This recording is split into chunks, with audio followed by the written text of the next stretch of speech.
të ditës. Para se të filloj me rendin e ditës, ju njoftoj se kryetari i grupit parlamentar të Partisë Socialiste, zoti Taulant Balla, ka paraqitur një kërkesë për mbajtjen e 1 minutë heshtje solemne në nderim të ish kryeministrit të Republikës së Shqipërisë, zotit Fatos Nano, i cili u nda nga jeta në 31 tetor 2025.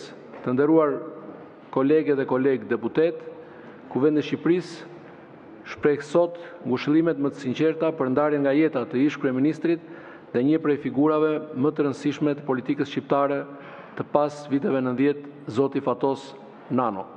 Zoti Nano ishte një nga themeluesit e Partisë Socialiste të Shqipërisë dhe ka shërbyer disa herë si kryeministër i vendit, duke dhënë një kontribut të rëndësishëm në proceset e demokratizimit të vendit, në ndërtimin e institucioneve të shtetit së drejtës dhe në orientimin e Shqipërisë drejt integrimit evropian.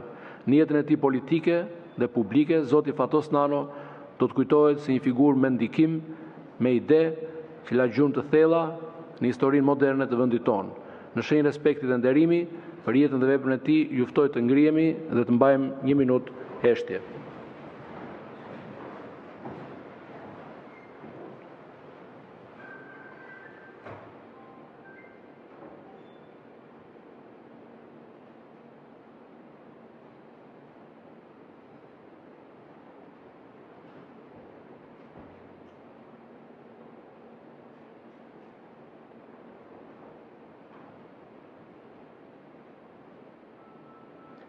I paruar qoftë kujtimi i tij.